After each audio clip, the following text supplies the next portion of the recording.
A paz do Senhor a todos, da ADVEC São Paulo, ADVEC Brasil, ADVEC Portugal. Nós estamos aqui na Maratona EBD e agora com um tema importantíssimo que os irmãos pré-selecionaram, que são os temas difíceis da Bíblia.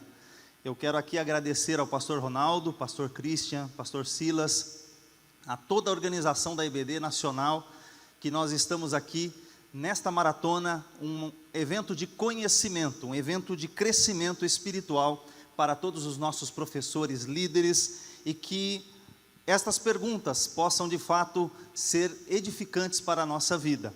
E eu tenho um desafio aqui de falar em 50 minutos de 8 perguntas que foram pré-selecionadas.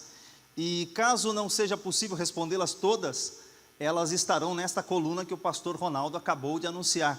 A Fábrica EBD estará lançando esta coluna de temas difíceis que estarão sendo alimentadas para que nós possamos crescer na graça e no conhecimento.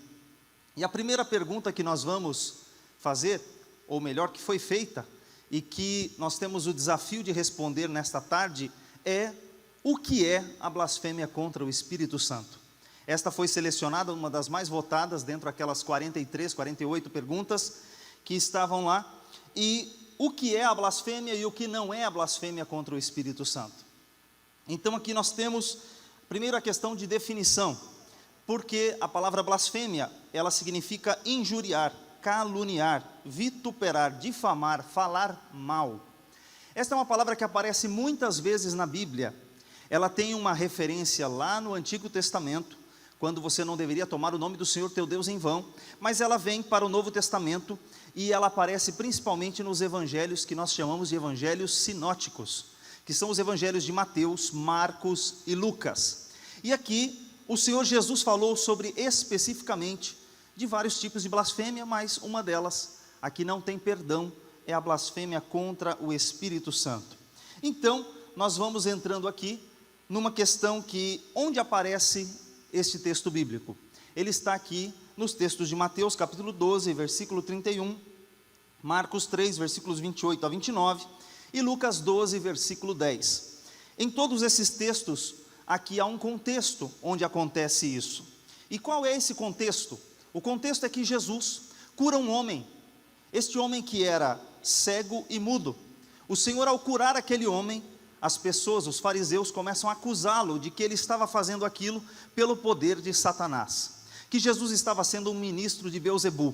Então, naquela ocasião, ele pega e toca nesse ponto sensível, que eles, vendo Jesus realizando milagres, eles deveriam glorificar a Deus e reconhecê-lo como Messias, como o enviado de Deus. Mas o que acontece? Na contrapartida, eles dizem que Jesus está operando sobre o poder de Satanás. E o Senhor Jesus então diz que isso aqui é classificado como uma blasfêmia.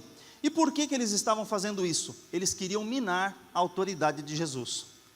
O povo estava inclinado a reconhecer Jesus como Messias, porque Jesus estava cumprindo as profecias bíblicas. Então, eles ali fizeram isso. Mas qual foi a refutação de Jesus? Porque Jesus disse que não era sobre o poder e sobre a influência de Satanás que ele estava operando. Ele começou dizendo: olha, o argumento de vocês é um argumento ilógico. Não faz sentido que Satanás lute contra Satanás. Um reino dividido não subsiste. Então, a lógica dos fariseus, dos seus opositores, não fazia nenhum sentido. Então, Jesus começa dizendo isso. Depois ele diz assim: olha, Jesus questionou as pessoas que também expulsavam demônios. Haviam pessoas que faziam isso. E aí Jesus questiona: bom, e os outros estão expulsando no poder de quem? E aí a questão é que muitos desses que expulsavam demônios eram filhos dos próprios fariseus. E aí a coisa voltava contra eles mesmos. Então aqui Jesus toca nesse ponto sensível e o assunto segue, porque Jesus fala assim: olha, o poder que ele está operando, o poder que Jesus está usando é o poder do reino de Deus contra o império das trevas, contra o reino das trevas. Aqui há uma luta que acontece. Então, o Senhor Jesus, nessa refutação, ele entra nesse ponto. E aí, nós temos aqui algumas questões que são: onde está o problema de toda essa argumentação da blasfêmia? Aqui ele começa dizendo o seguinte: bom, primeiro, Jesus fala sobre algumas blasfêmias que podem ser perdoadas. Se você blasfemar contra uma pessoa, contra o filho, você será perdoado. Mas tem um problema. Várias blasfêmias são perdoadas, mas tem uma que não é perdoada. E aqui Jesus toca nesse ponto, porque as pessoas estavam fazendo o quê? Como Jesus colocou o que era blasfêmia contra o Espírito Santo? Olhando no texto bíblico, era atribuir as ações de Deus, atribuir o que Deus faz, o que o Espírito opera, ao poder do Satanás. Isso era o contexto que está dizendo ali. Você comete blasfêmia quando você faz isso, quando você atribui os atos de Deus a Satanás. E aqui ele coloca que aquilo também é como se fosse uma calúnia, e calúnia revela que o que eles tinham no coração, um coração endurecido, um coração que não se arrepende, um coração que não se renova para o arrependimento. Por isso que nós vamos entender quais são os sintomas de uma pessoa que blasfema contra o Espírito Santo. Aqui tem alguns sintomas que nós vamos olhar na Bíblia Sagrada. Como é que a pessoa sabe se ela blasfemou ou não? Primeiro, ela tem uma consciência insensível, uma consciência cauterizada. Timóteo, aqui Paulo escrevendo a Timóteo, capítulo 4, versículo 2, ele fala claramente que a pessoa que teve a sua consciência cauterizada, ela já não é mais convencida do seu pecado. A pessoa que blasfema, ela tem um coração endurecido, e aqui no texto de Hebreus há uma exortação, para que eles não endureçam o seu coração. Quando ouvirdes a voz do Espírito Santo, não endureça o seu coração, como Israel fez lá na provocação no deserto. Então, eles provocaram a Deus com a incredulidade, um coração duro. Também a pessoa que não se arrepende. Hebreus capítulo 6, fala de pessoas que provaram o dom. Nós vamos falar um pouco mais adiante sobre, especificamente capítulo 6. Mas pessoas que não são renovadas para o arrependimento. E aqui ele fala também de pessoas cujo pecado levam à morte. Pessoas que recusam confessar os seus pecados. Jesus morreu por todos. O nosso Pai quer perdoar a todos. O contexto de Jesus é que o Pai perdoa a todos, mas o problema é que a pessoa que blasfema contra o Espírito Santo, ela está errando numa parte muito sensível, porque Deus quer perdoar, mas o ser humano rejeita todas as tentativas do Espírito Santo de convencê-lo ao arrependimento.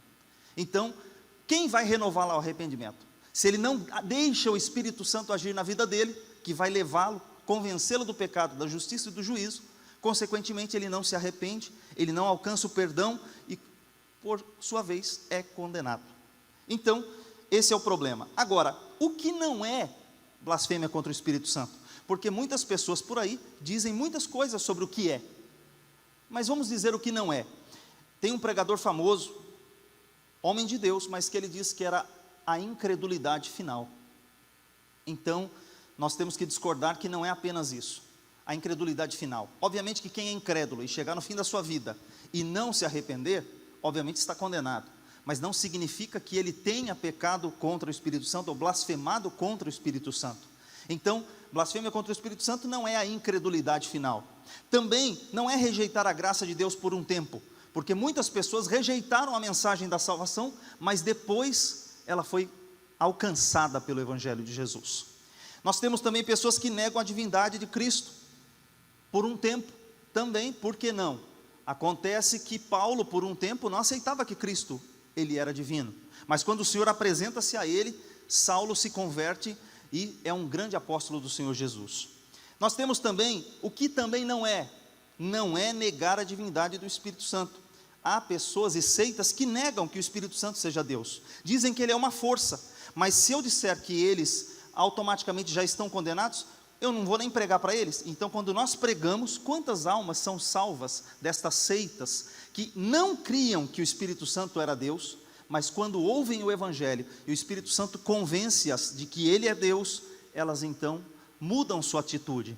Então, por um tempo, a pessoa negar a divindade também não é blasfemar contra o Espírito Santo, e também não é o entristecer o Espírito Santo. Davi entristeceu o Espírito Santo. Quando ele pecou, ele orou: Senhor, não retires de mim o teu Espírito Santo, torna-me dar a alegria da tua salvação. Porém, mesmo entristecendo o Espírito Santo, não significa que ele blasfemou contra o Espírito Santo. A situação é mais grave. Agora, quais pecados nós podemos cometer contra o Espírito Santo? São vários, não é apenas um. Nós estamos falando do contexto do que é blasfêmia. Mas olha lá, a pessoa pode mentir ao Espírito Santo. Em Atos capítulo 5, versículo 3, nós temos o caso de Ananias e Safira mentindo ao Espírito Santo. Pedro os repreendeu, o Senhor trouxe um julgamento, mas o mentir ao Espírito Santo é um tipo de pecado. Há um tipo de pecado que é o apagar o Espírito Santo. 1 Tessalonicenses 5,19 diz que não extingais o Espírito, não apagueis o Espírito. Então, também há pessoas que tentam resistir ao Espírito, apagá-lo. Há pessoas que têm também o entristecer do Espírito. Efésios 4, versículo 30. Não entristeçais o Espírito sobre o quais estáis selados para o dia da redenção. A pessoa também pode entristecer. Isso também é um tipo de pecado. Mas o pior de todos, obviamente, é esse último, estágio final, que é o blasfemar, o caluniar, o injuriar, o falar coisas contra o Espírito Santo. Essa é a parte pior de todas. Bom, então nós temos ainda, agora, a pessoa que é blasfema. O que significa isso? O blasfemo é alguém que, primeiro, de acordo com o texto de Hebreus capítulo 6, quais são as características da pessoa que é um blasfemo? Primeiro, um dia ele foi iluminado. O texto diz aqui que ele recebeu conhecimento. A pessoa que blasfema contra o Espírito Santo, ele está fazendo de forma consciente. Ele não faz isso de forma inconsciente. Então, o primeiro caso é uma pessoa que um dia foi iluminada. Segundo ponto, é uma pessoa que um dia provou o dom celestial. Ela experimentou a graça de Deus. Versículo 4. Também, ele diz assim, a pessoa que blasfema contra o Espírito Santo foi uma pessoa que um dia tornou-se participante do Espírito. Ela teve contato, ela conheceu o Espírito Santo. Também é uma pessoa que provou a boa palavra de Deus. Também é uma pessoa que experimentou os poderes do mundo vindouro. Deus está nos abençoando com as bênçãos espirituais nos lugares celestiais em Cristo. Nós recebemos aqui já uma amostra do que vai ser lá. E aí, ele diz aqui ainda no versículo 6, que é uma pessoa que recaiu, ela tornou a cair. Uma pessoa que não consegue ser renovada ao arrependimento. Todas essas características, alguns chamariam isso de apostasia, mas ao mesmo tempo são características de uma pessoa que blasfemou ou que blasfema contra o Espírito Santo. Bom, agora, por que uma pessoa que faz isso não pode ser perdoada? Porque Jesus disse que todo pecado pode ser perdoado, mas quem blasfema não pode. Aí ele usa essa expressão aqui, ó. Primeiro, porque dizer que Jesus é ministro de Satanás não combina. Isso está errado. Primeiro. Segundo, porque dizem que a força de Jesus vem do diabo, que Jesus está recebendo o poder dos demônios. Terceiro, porque pecam deliberadamente, progressivamente, em vez de se arrependerem. Sabe aquela pessoa que vai afundando no pecado, afundando cada vez mais, cada vez mais, cada vez mais, e só piora, e jamais ele sente um pingo de arrependimento. Isso aqui são as características das pessoas que estão caminhando por este caminho da blasfêmia. Porque rejeitam a Cristo e também rejeitam o Espírito Santo. Bom, e aí o problema é exatamente esse, porque olha só, muitos cristãos, muitas vezes ficam preocupados. Eu acho que eu pequei contra o Espírito Santo, e fica com medo, e dá aquela angústia. Alguns entram em depressão, achando que pecaram contra o Espírito Santo, que serão rejeitados pelo Senhor. Bate um temor, bate um medo na pessoa. Se você sentiu esse medo alguma vez, pode ter certeza que você não blasfemou contra o Espírito Santo, porque você está sentindo o temor, você está sentindo o arrependimento, você está sentindo que você pecou. Sim, você pode ter pecado. Quem não entristece o Espírito Santo quando peca? Davi fez isso, só que nós pedimos perdão e o Senhor Jesus nos perdoa. E aqui a questão é, se você sente, se o Espírito Santo ainda te convence, se ainda você tem isso, o Espírito Santo convence. A diferença do Espírito Santo e do diabo: o Espírito Santo te convence que você está errado e te leva ao arrependimento. O diabo, ele é acusador, ele é a pessoa que só te acusa e não te dá nenhuma alternativa. Você é acusado, mas o Senhor, o Espírito Santo, ele é o nosso consolador, e é ele quem nos convence do pecado. Glória a Deus por isso. Bom, essa foi a primeira pergunta. Agora nós vamos para a segunda pergunta que foi feita lá no grupo, e eu estou correndo aqui, mas vamos lá, em nome de Jesus. A segunda pergunta diz respeito aos 3 dias e 3 noites. Como explicar os 3 dias e 3 noites de Jesus? Morreu na sexta-feira e ressuscitou no domingo. E aí nós temos uma problemática que todos nós tentamos muitas vezes resolver. Espera aí, se Jesus morreu na sexta, foi enterrado no final da sexta, ele ficou na tumba na sexta noite, final da tarde, início da noite, sábado o dia inteiro, e ressuscitou no domingo bem de manhã. Então aí nós temos várias explicações. Aqui eu não posso dizer para vocês uma única resposta, eu tenho que dizer todas as 3 alternativas que existem, ou que os teólogos discutem sobre esse tema. Então a primeira das explicações é que Jesus não morreu na sexta-feira. Então aí para alguns fica esquisito, porque a tradição toda vem dizendo, a tradição romana, a tradição vem dizer que Jesus morreu na sexta-feira. Por isso que tem a sexta-feira santa. Agora, quando você ouve, Jesus não morreu na sexta, Jesus morreu numa quarta-feira, alguém fala assim, meu Deus, que absurdo, onde já se viu uma coisa dessa? Essa é uma das explicações, Jesus morre na quarta, e automaticamente, eu vou mostrar um gráfico aqui na sequência, ele é enterrado antes de dar quinta-feira, porque para o judeu, 6 horas da tarde vira o dia, não meia-noite. Então, às 6 horas da tarde o dia vira. Então, a quarta-feira, 6 horas já se tornaria quinta-feira. Então Jesus ficou quinta, sexta e sábado, 3 dias e 3 noites, e ressuscitou no domingo de madrugada. Bom, essa é uma das explicações que tem, eu vou desenvolvê-la um pouquinho mais no próximo slide. A segunda explicação é que existe uma contagem inclusiva. Para o judeu, qualquer pedaço do dia se considera o dia todo. Ele não precisa contar o dia inteiro, 24 horas de um dia, para considerar que aquilo é um dia. Então, por exemplo, para ele seria o seguinte, Jesus ficou sexta, sábado, domingo. Quantos dias? 3. Na contagem inclusiva, você conta o quê?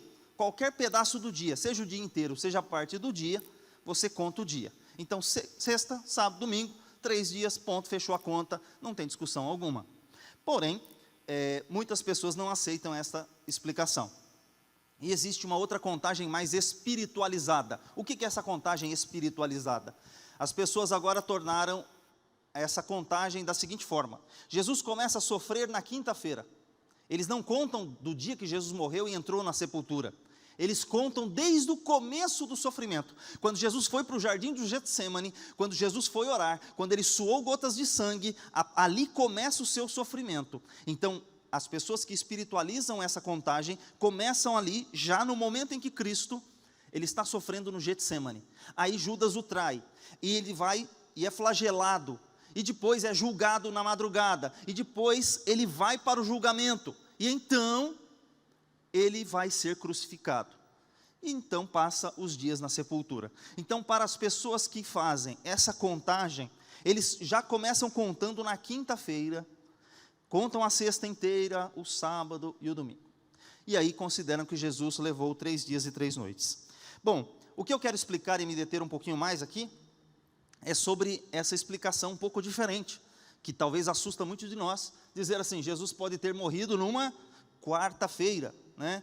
E com essa contagem, nós vamos evoluir um pouco mais na terceira questão que nós vamos discutir, que é o seguinte: como que o judeu considera um dia? Tarde e manhã. O dia para o judeu começa à tarde, às 6 horas da tarde, às 6 horas que já vira noite.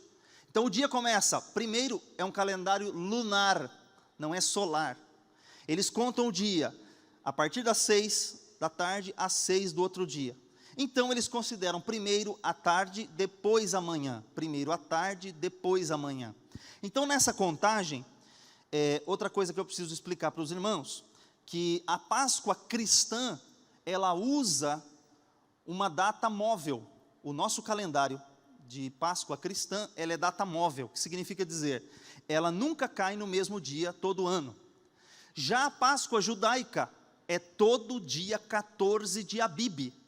Então significa dizer que num ano, a Páscoa judaica cai numa segunda-feira.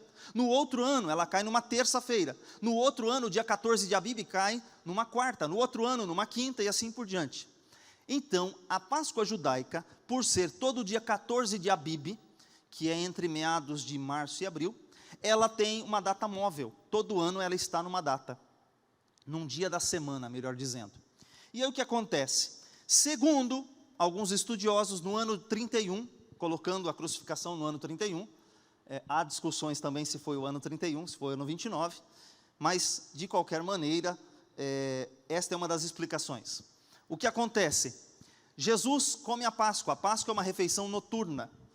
Jesus come a Páscoa e vai orar. Isso é uma quarta-feira, segundo essa contagem. Aí o que acontece? Na quarta-feira, Jesus vai para o monte.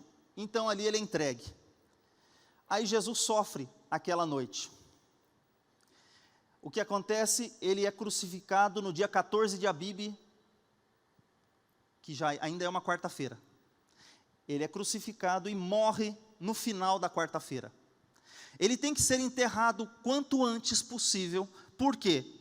Porque o próximo dia, o dia 15 é o início da festa dos pães asmos para os judeus. O que significa dizer que o dia 15 de Abibe é um feriado, que para o judeu é considerado um Shabat, um dia de descanso. Não um dia de descanso semanal, mas sim um dia de descanso anual. É complexo, mas é assim que é, tá bom? Depois a gente vai colocar mais detalhes também para vocês poderem ter isso documentado. E o material também estará na fábrica. Mas observem que, para eles, a contagem é a seguinte: Jesus é colocado na tumba antes das 6 horas, porque o outro dia é feriado, ninguém pode trabalhar. Então, no dia 15, Jesus passa então a noite da quinta, o dia da quinta, a noite da sexta, o dia da sexta, a noite do sábado, o dia de sábado, e ressuscita na madrugada do domingo, completando-se então os 3 dias e as 3 noites completas. Bom, todas essas teorias que eu estou falando para os irmãos, elas têm falhas. Em todas elas, há argumentos pró e argumentos contra. Se Jesus morreu na quarta, se Jesus morreu na sexta, e todas elas possuem uma explicação plausível. Então, o que eu quero dizer para os irmãos, não se escandalizem com qualquer coisa que vocês tenham ouvido, porque são teorias que existem sobre a questão de Jesus ter morrido e ter ficado 3 dias e 3 noites, de acordo com o texto de Mateus capítulo 12, que era o sinal que Jesus disse, que o Filho do Homem deveria ficar como Jonas esteve 3 dias e 3 noites no ventre do peixe, ele estaria 3 dias e 3 noites no seio da terra. Então as pessoas pegam e usam, esta é a primeira teoria, da quarta-feira, e conta-se dessa maneira. A segunda, a contagem inclusiva, que é a mais aceita no meio evangélico. Mesmo eu explicando tudo isso que eu falei, a mais aceita no meio evangélico, no meio católico, no meio cristão, ainda é em prol da tradição da sexta-feira, usando uma contagem inclusiva. Os judeus, aqueles que se convertem do judaísmo para Cristo, eles tendem a aceitar melhor essa explicação dos dias completos que eu acabei de dizer. Inclusive, alguns judeus messiânicos, eles usam estas explicações que eu acabei de dar aos irmãos, tá bom? Então, eu sei que não é fácil, mas vamos para a terceira pergunta. Se os dias da criação eram dias de 24 horas, ou se eram eras. Passaram-se milhares de anos. O pastor Jarmuth já começou com uma questão muito importante lá, ele comentou o versículo 1 do versículo 2. Do versículo 1, Bereshit bara Elohim et hashamayim ve'et haaretz, que é o primeiro versículo, no princípio criou Deus os céus e a terra, criou do nada, dá-se a ideia de que Deus criou tudo completo. Para o segundo versículo, e a terra era sem forma e vazia, há uma explicação que a terra veio tornar-se sem forma e vazia. Há uma explicação que há um distanciamento, a teoria do gap, entre versículo 1 de Gênesis e versículo 2, que pode ter ali milhares de anos. Que ali tiveram os dinossauros, que ali teve um monte de problema. Eu não quero entrar no mérito, porque não é esse o mérito.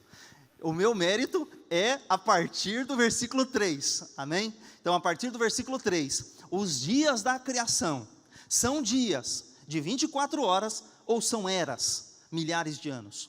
Bom, quando a gente olha para o texto bíblico, dos versículos 5 ao versículo 31, a palavra dia que está ali é a palavra yom, que é a palavra dia, que significa um dia com o pôr do sol, ou seja, uma unidade completa. A palavra Yom, ela pode significar eras? Pode. Mas, a princípio, quando ela vem acompanhada do dia, do numeral, ela significa literalmente que ela é um período de 24 horas. Então, vamos observar aqui o que tem aqui no próximo. Olha só, vou ensinar para vocês algumas frases do dia a dia em hebraico. Então, já passou amanhã, né? Mas nós diríamos assim, Boker Tov. Repete comigo aí, Boker Tov. É o bom dia. Na verdade, literalmente significa boa manhã. É que nós não temos isso no português. Quando a gente fosse falar a parte da tarde, é um pouco mais complexo, né? Quando a gente vai para a parte da tarde, mas vamos falar agora a segunda palavra, que é o Yom, Yom Tov. Yom Tov significa o bom dia como nós dizemos. Não importa esse bom dia no sentido do dia completo, bom dia, como um dia completo. Se eu quiser falar só da parte da tarde, aí a gente usa o Tzoraim Tovim. Aí esse é mais difícil de falar, mas Tzoraim Tovim. Tzoraim Tovim é a parte da tarde. Reparem que tudo tem o Tov no final, que é o bom. Quando a gente fala o final do dia, é Erev Tov. Erev Tov, repita aí. Erev Tov.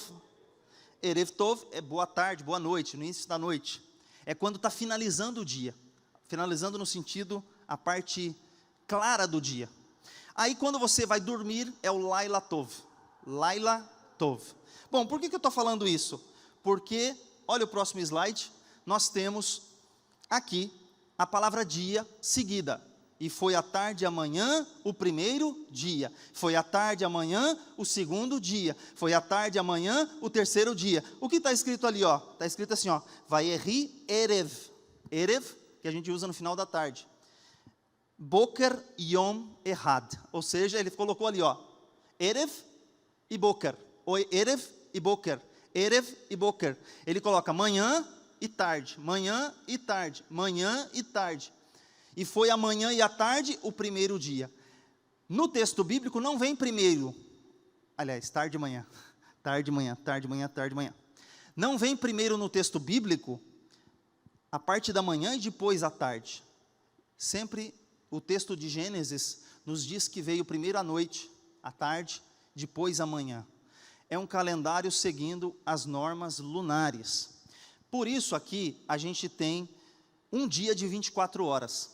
Ele está usando todas as características, quando ele usa o Yom, quando ele usa o Erev, quando ele usa o Boker, ele está dizendo, não é um dia de milhares de anos, porque todo o texto bíblico está dizendo, é um dia de 24 horas.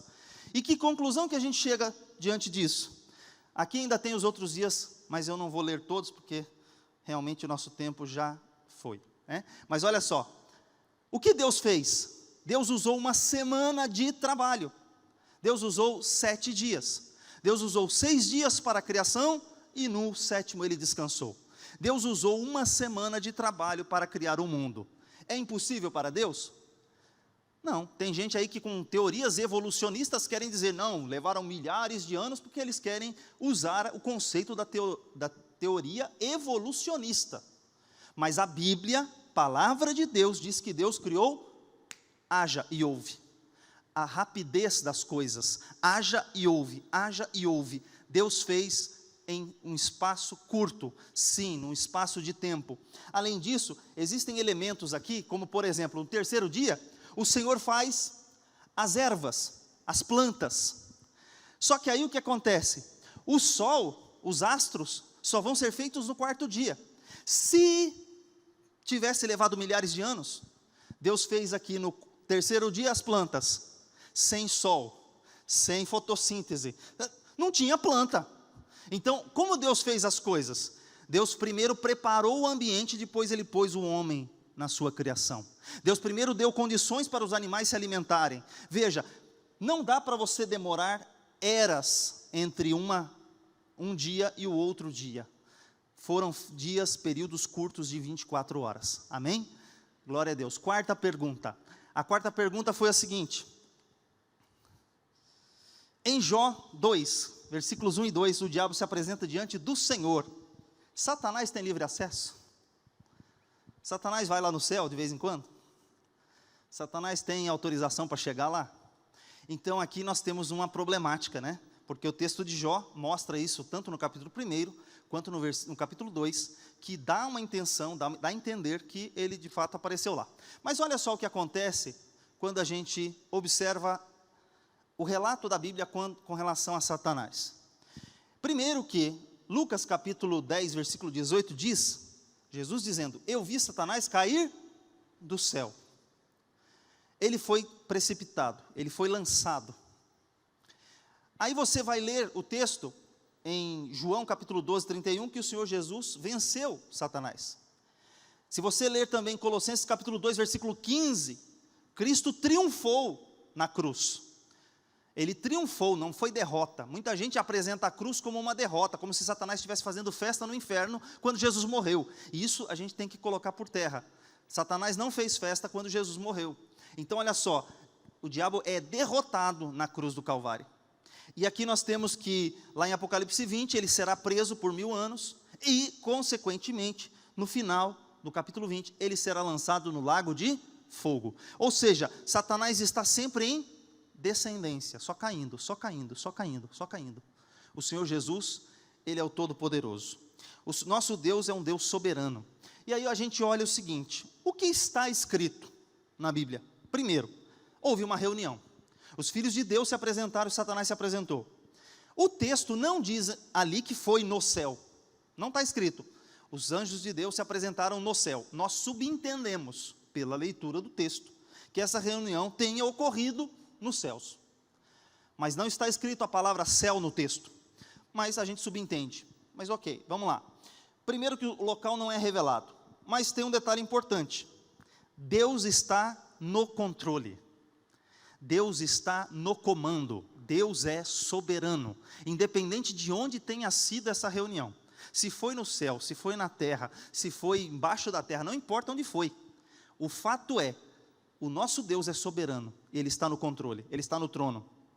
Há um texto semelhante a esse, que aparece lá em 1 Reis capítulo 22, que fala sobre uma reunião, onde o Senhor está falando sobre a questão de Acabe, o rei Acabe.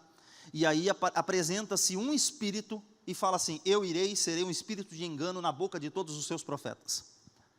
E aí, ali também mostra que Deus está reunido e que se apresenta um espírito.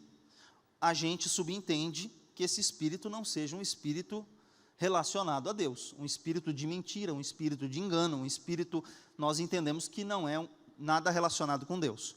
Deus então permite. Então veja, Deus é soberano, está no trono e Deus permite. E aqui os filhos de Deus se apresentam naquele local prestando contas. Uma coisa importante a gente saber, se entre os apóstolos do Senhor Jesus tinha um que Jesus chamou de diabo, eu não chamei 12, um deles é um diabo, como não poderia também em outros tipos de reunião ter essa diferença? Então o fato é que a palavra aqui fala muito sobre quem é Satanás. Satanás, a palavra Satanás, ou Satã, no hebraico, significa que ele é acusador. Ele é a pessoa que é o testador, o tentador. É ele quem faz esse processo. Então, observe uma coisa agora. Satanás não tem acesso livre, aberto, chega a hora que quer, bate na porta, chuta a porta. Não, peraí.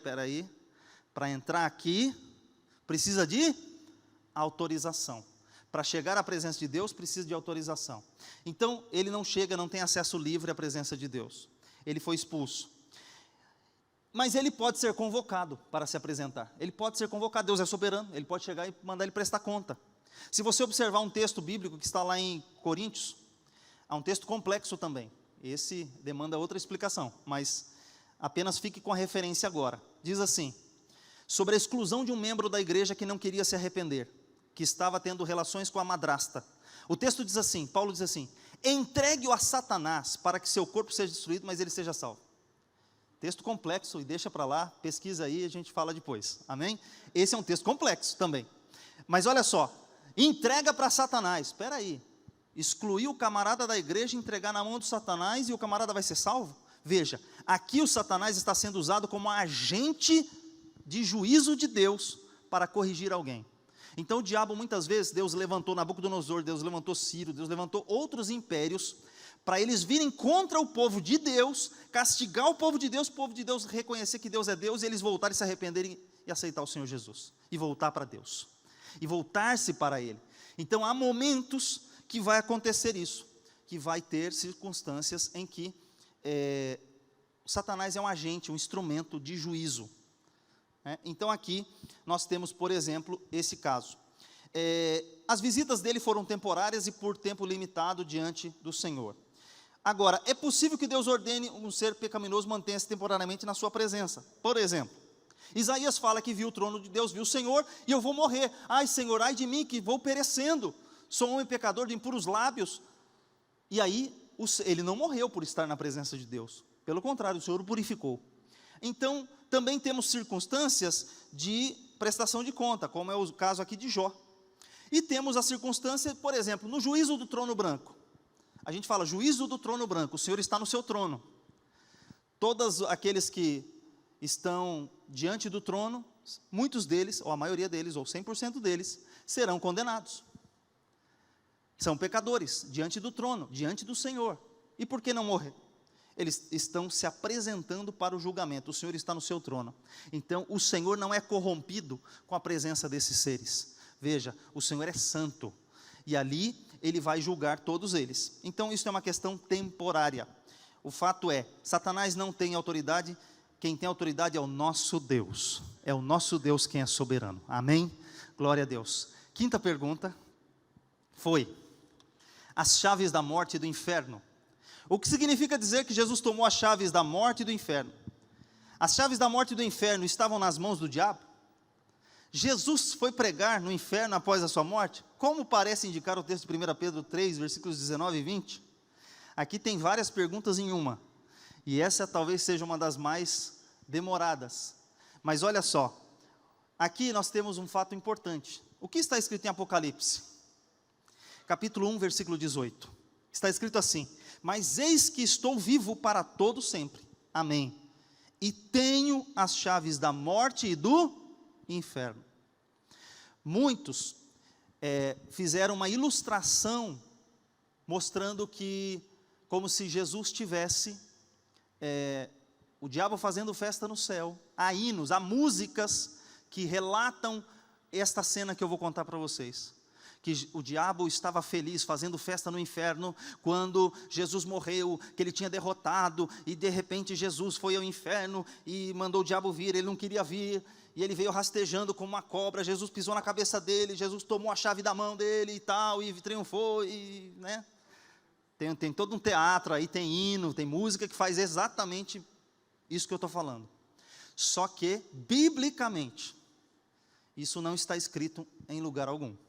Biblicamente não está escrito. Está escrito o seguinte, Jesus ressuscitado, falando com João, disse assim, eu tenho a chave.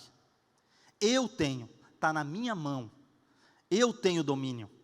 E Colossenses 2,15 diz que ele triunfou, que ele venceu.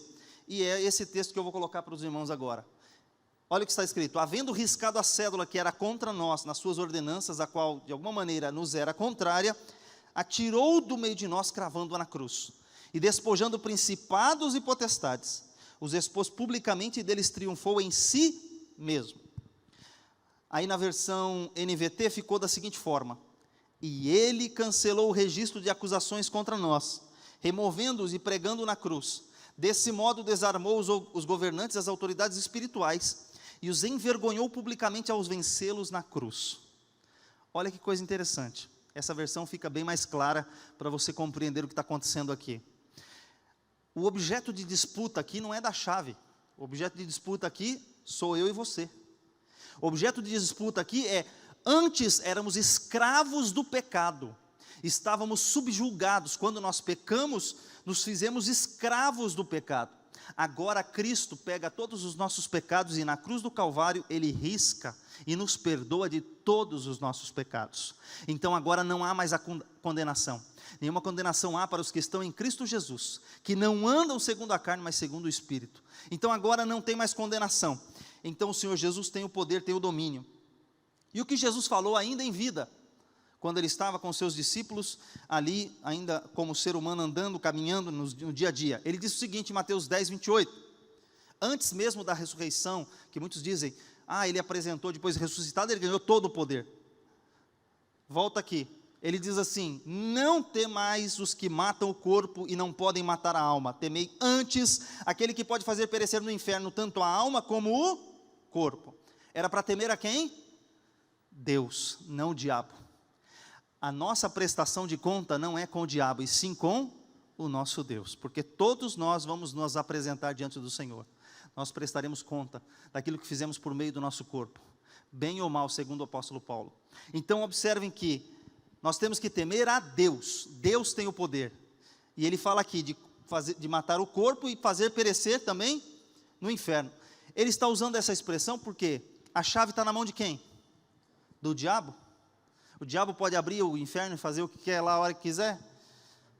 Não é bem assim, né? Então, aí olha só, ele não tem a chave nem do que aqui alguém chama de a própria casa, mas não é exatamente assim. Não significa que o inferno seja a casa dele. O lago de fogo será a sua habitação eterna. Mas olha só que nós temos várias palavras complexas aqui, que são relacionadas ao Sheol e ao inferno. A palavra inferno, ela vem do latim, lugar inferior. Foi utilizada por Jerônimo na Vulgata Latina, já que estamos falando de traduções da Bíblia, a versão latina da Bíblia, e por traduzir as palavras hebraicas Sheol no Antigo Testamento e do grego.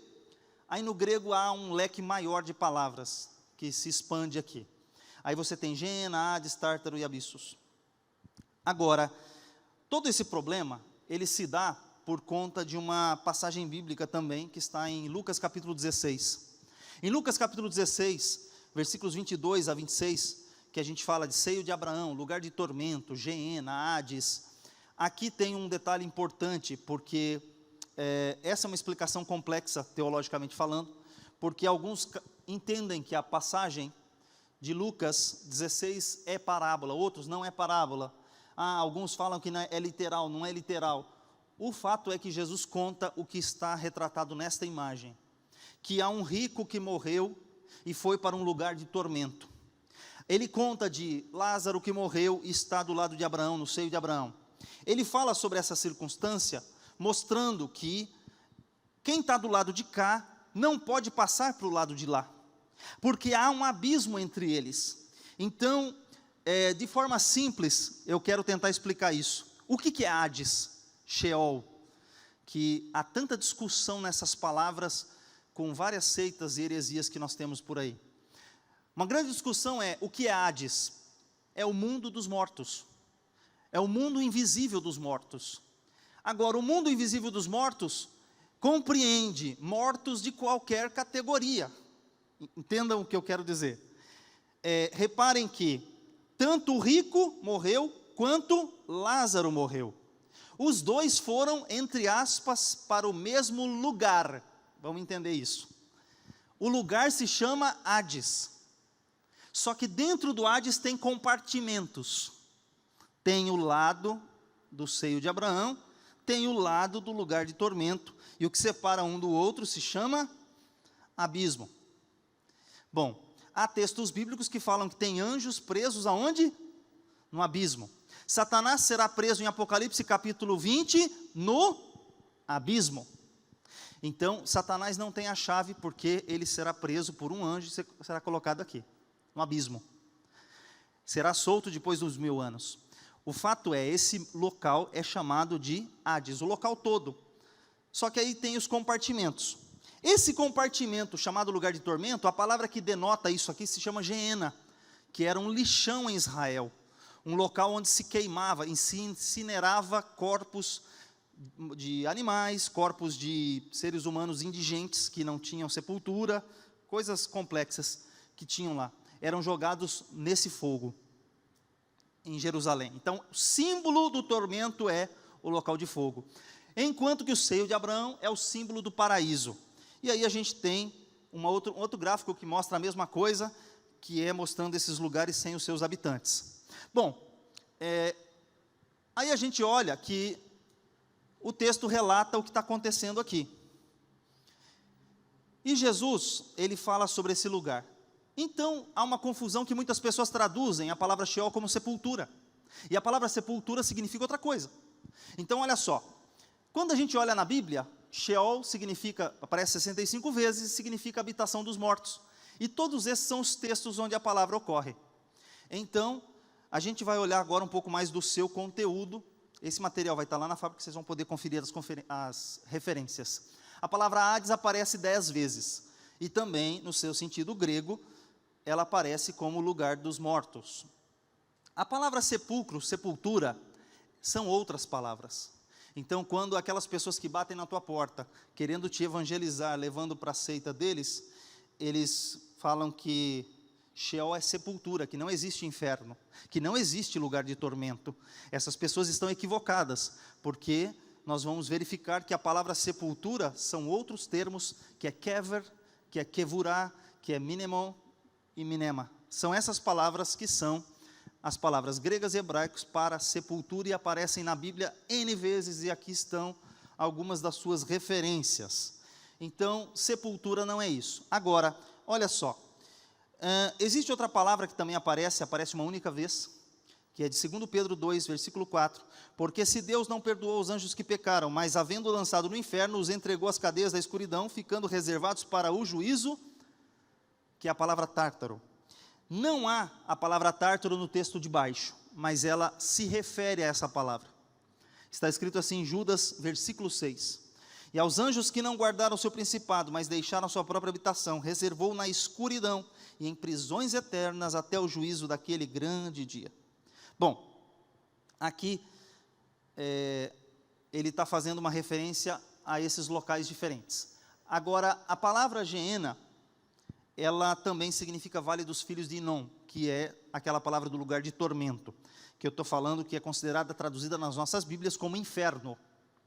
Então, a dificuldade de traduzir essas palavras é justamente porque não existia uma palavra equivalente, né? Então, as pessoas, mundo invisível dos mortos, não existe uma palavra dessa no português. Então, se usam vários termos para se colocar. Bom, o fato é que, aqui, esse Vale dos Filhos de Inom, lá em Jerusalém, é um vale que na época do rei Josias, ele profanou esse lugar. O rei Josias fez uma reforma. Por que ele fez isso? Porque na época de Manassés, rei de Judá, ele pegou seus filhos e queimou a Moloque. Ele fazia os seus filhos passar pelo fogo a Moloque. Josias, quando assume, ele vem e faz uma reforma. E nessa reforma, ele profana esse lugar e chama esse lugar de, transforma num lixão em Jerusalém. E esse vale, chamado de Geena, ele tem um simbolismo que Jesus fala, onde o fogo não apaga e o bicho nunca morre. Esse lugar, Jesus estava fazendo referência justamente sobre o castigo eterno. Então, algumas considerações para a gente fazer aqui, sobre esse lugar. Ele só aparece no singular e nunca no plural. Ele não pode ser usado como sepulcros. Geena não é, ou Sheol não pode ser usado como sepulcros. Não há qualquer vínculo com o corpo. O corpo vai para o kever, para a sepultura. A alma vai para outro lugar. Linguagem específica. Não há nenhuma referência na Bíblia referente à alma que desce ao kever, e nem cadáver que vai ao Sheol. Na morte de Jesus, seu corpo vai para o kever. Isaías 53, 9. No grego, Minemon. A sua alma foi para o Sheol. No grego Hades. As pessoas compravam kever, sepulcros, ninguém era dono do Sheol. Aí eu vou comprar uma sepultura. Você vai e compra um kever, um espaço. E aí você vai encontrar aqui um texto bíblico importante sobre Jacó. Jacó pensou em ir ao Sheol quando ele perdeu seu filho, quando recebeu a notícia de José. Ele não considerou como sepultura. Ele falava que iria se encontrar com ele. Mas olha só, se ele estiver pensando em corpo, em sepultura, qual que foi a notícia dos irmãos? Veio uma fera e o comeu. Cadê o corpo? Sem corpo, como é que ele vai encontrar com José, se não tem corpo, se não foi enterrado? Então, quando ele usa, Jacó, quando usa essa expressão, ele está falando sobre um mundo espiritual. Ele não está falando sobre um mundo material. Ok? Bom, meus amados, nós estamos na sexta pergunta e o meu tempo já foi. Então, as demais questões que nós íamos discutir hoje, nós vamos deixar para a próxima. Amém? Talvez eu só faça um adendo agora, antes de entregar o microfone, porque esse aqui tem uma relação totalmente intrínseca com o outro. Deixe os mortos enterrar os seus mortos.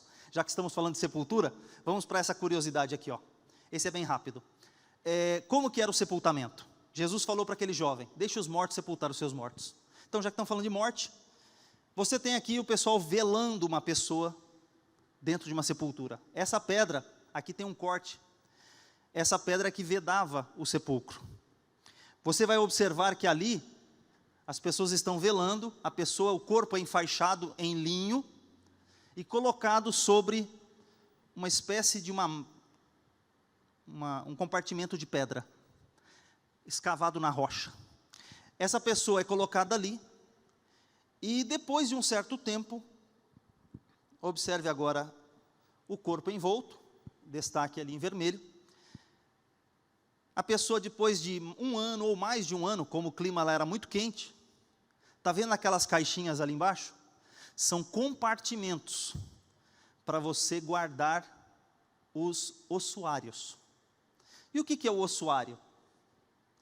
É este outro detalhe aqui, ó.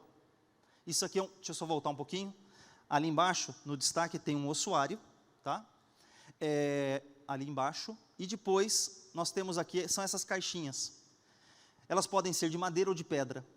Essas caixas, chamadas de ossuário, elas são do tamanho, o comprimento do fêmur, que é o maior osso do corpo humano, e você colocava todos os ossos. O que isso tem a ver com o texto de Jesus? É que esse jovem, ele estava dando desculpas para Jesus. Jesus falou assim: vem, me segue. Ele: Senhor, me permita primeiro ir lá sepultar o meu pai. E Jesus falou: não, deixe os mortos sepultar os seus mortos. Parece que Jesus está sendo insensível, não deixando ele fazer algo que é honrar o seu pai, a sua família. Mas não é questão de insensibilidade, não é isso. Jesus, na verdade, está fazendo o que ali? Ele está falando que o reino de Deus tem prioridade, mas acima de tudo, o camarada está dando uma desculpa esfarrapada, porque é o seguinte, tem uma teoria de que, primeiro que Jesus estava na beira do caminho, Jesus não estava dentro da cidade, o encontro acontece fora da cidade. Espera aí, o que esse camarada está fazendo fora da cidade, atrás de Jesus? Segundo, ele começou a dar essa desculpa para Jesus, e o pai dele nem estava morto, talvez fosse uma promessa que ele tinha feito, para quando o pai dele morresse, ele fosse sepultar. Só que o sepultar não é morreu, enfaixou e colocou e fechou a pedra. É depois de um ano, depois que decompôs, depois que eu pegar os ossos, colocar na caixinha e guardar lá no local correto, aí eu vou seguir o Senhor Jesus. Então tem gente dando tanta desculpa para Jesus aí. Senhor, daqui 1 ano e meio, quando eu terminar tal coisa, eu vou servir o Senhor. Quando eu... Não. Se o Senhor Jesus te chamou, sirva a Ele agora. Esteja pronto para dizer: eis-me aqui, Senhor, envia-me a mim. É isso que eu queria concluir. E as outras perguntas você vai encontrar lá na Fábrica EBD, na coluna Temas Difíceis. Que Deus abençoe a sua vida, que o Espírito Santo continue revelando a nós e a todos vocês